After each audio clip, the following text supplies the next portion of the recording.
For much of the last year, one of the most intriguing archaeological claims to emerge from Central Asia revolved around a set of tiny, triangular stone points discovered in the mountains of Uzbekistan.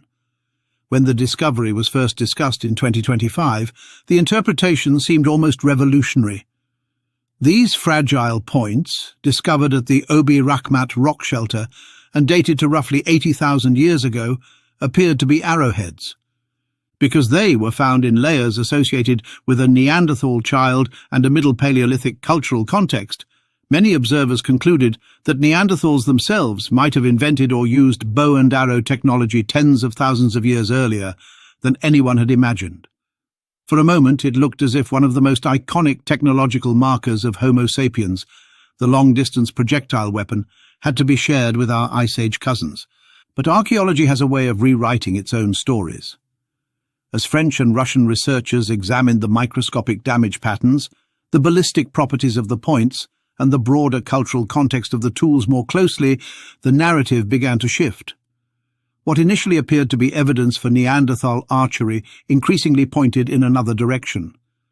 The arrowheads from Obi-Rakhmat are now being attributed to Homo sapiens rather than Neanderthals, and that reinterpretation carries consequences that ripple far beyond a single cave in Central Asia. It opens a window onto a much deeper and more complex human presence across Eurasia than traditional models allow. And most dramatically, it undermines the long-standing narrative that Homo sapiens only burst out of Africa around 50,000 years ago to colonize the rest of the world. The site at the center of this story lies high in the foothills of the Tian Shan Mountains. Obi-Rakhmat rock shelter sits at roughly 4,000 feet above sea level, overlooking a rugged landscape where ibex, red deer and other game animals once roamed through mountain valleys. Excavations have revealed a remarkable stratigraphic sequence stretching from about 80,000 years ago down to roughly 40,000 years ago. Within those layers, archaeologists recovered thousands of stone artifacts, blades, bladelets and points, along with the fragmentary skull and teeth of a child whose anatomy displays a mixture of traits often associated with both Neanderthals and modern humans. Among the debris of knapped stone tools, researchers identified something unusual: extremely small triangular microlithic points. These artifacts are tiny, often less than 2 centimeters wide and weighing only a few grams. Their delicate construction immediately raised questions about their purpose. Large spearheads used by Neanderthals are robust and thick, designed to withstand the violent impact of thrusting or hand-thrown spears. These miniature points, by contrast, were far too fragile for such use. Microscopic examination provided the crucial clue. The points showed characteristic impact fractures, tiny breakage patterns that form when a stone tip strikes bone or flesh at high velocity. When archaeologists replicated the points experimentally and shot them into animal carcasses using bow-propelled arrows, the same fracture patterns appeared. The conclusion was unavoidable. These objects were projectile tips designed for lightweight shafts. That alone was surprising enough. Until recently, the bow and arrow had generally been associated with modern humans in Africa around 70,000 years ago, based on sites like Sibudu Cave in South Africa. Yet here were arrowheads appearing in Central Asia 10,000 years earlier than that. At first glance, the association with Neanderthal remains at Obi-Rakhmat seemed to suggest that Neanderthals themselves might have developed archery technology independently. That interpretation, however, ran into problems once the broader technological context of the tools was analyzed. The microlithic points did not resemble typical Neanderthal spear tips at all. In Neanderthal assemblages, projectile points tend to be large and multi-purpose tools that can function as knives, scrapers, or spearheads. The Obi-Rakhmat points, in contrast, were clearly specialized inserts designed specifically for lightweight projectiles. Within the same archaeological layers, researchers also identified much larger points weighing 15 to 20 times more than the microliths. Those larger points match the expected size and structure of traditional spearheads or javelin tips. The coexistence of these two different projectile systems within the same assemblage, heavy spearheads and tiny arrow tips, is a pattern known primarily from sites associated with Homo sapiens rather than Neanderthals. This distinction matters because the design of hunting weapons reflects deeper behavioral and technological traditions. Spears require robustness and mass to penetrate prey through brute force. Arrows, by contrast, rely on speed and aerodynamic efficiency. Their effectiveness depends on sharpness and velocity, rather than weight. Because of these ballistic constraints, arrowheads and spearheads are engineered very differently.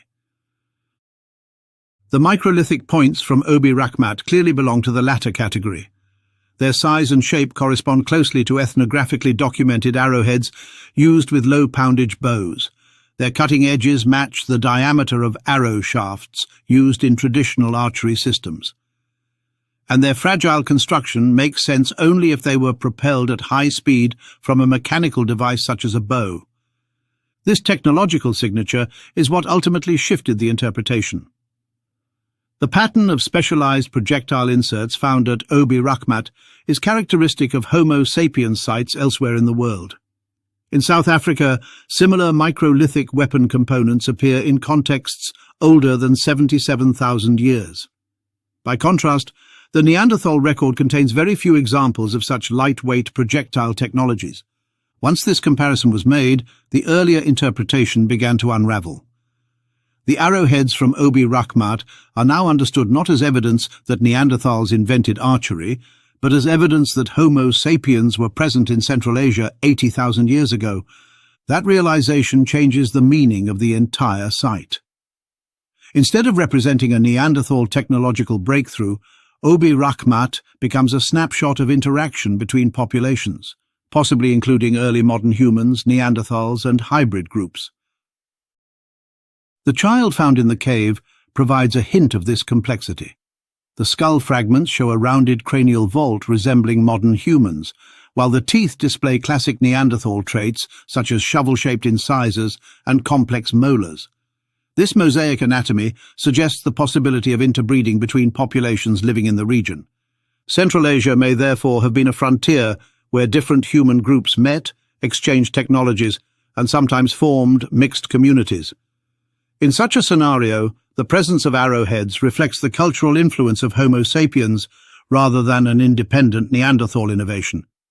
But the implications extend even further. If Homo sapiens were already established in Central Asia 80,000 years ago, then the standard narrative of a single out-of-Africa expansion around 50,000 years ago becomes increasingly difficult to maintain. According to that conventional model, modern humans remained largely confined to Africa until a relatively recent dispersal event that populated Eurasia and eventually the rest of the world. Yet the Obi-Rakhmat arrowheads suggest something very different. A long-term human presence deep within Eurasia tens of thousands of years before the supposed expansion. Other archaeological and genetic findings have been pointing in the same direction. The Persian Plateau region, not far from Obi-Rakhmat, has recently been identified by genetic studies as a major population hub where the ancestors of all non-African humans lived before spreading across Eurasia. This suggests that human populations may have been distributed across large parts of Eurasia far earlier than previously assumed. Instead of a sudden migration out of Africa 50,000 years ago, the human story may involve repeated dispersals, regional population hubs, and long periods of interaction between different hominin groups. The technological parallels between Obi-Rakhmat and another famous site in France strengthen this interpretation. At Grotte Mandrin in the Rhône Valley, archaeologists discovered nearly identical microlithic projectile points in a layer dated to about 54,000 years ago. That layer also contained a Homo sapiens milk tooth, indicating the presence of modern humans in Europe at that time. The resemblance between the Mandrin points and those from Obi-Rakhmat is striking. Despite being separated by more than 6,000 kilometers and roughly 25,000 years, the two sets of artifacts share nearly identical shapes and manufacturing techniques. According to researchers, the only way to distinguish them would be by the geological origin of the stone itself. Such similarities strongly suggest that the same technological tradition spread across vast distances over tens of thousands of years. If that is correct, then the roots of this projectile technology lie deep within Eurasia, long before the supposed arrival of Homo sapiens from Africa. In this light, the Obi-Rakhmat arrowheads look less like a local curiosity, and more like the earliest known example of a technological tradition that later spread westward into Europe. The implications are profound. Instead of a simple narrative in which Homo sapiens suddenly exploded out of Africa 50,000 years ago, carrying revolutionary technologies, we may be looking at a far older and more complex network of human populations across Eurasia. The tiny triangular arrowheads from a cave in Uzbekistan may therefore represent something far larger than a technological milestone. They may be the small but decisive stones that finally crack the foundations of one of the most enduring stories in human evolution. The past still holds many secrets. Through archaeology, ancient DNA, and new discoveries, we are only beginning to understand the story of our species. Subscribe for more explorations into the hidden history of humanity.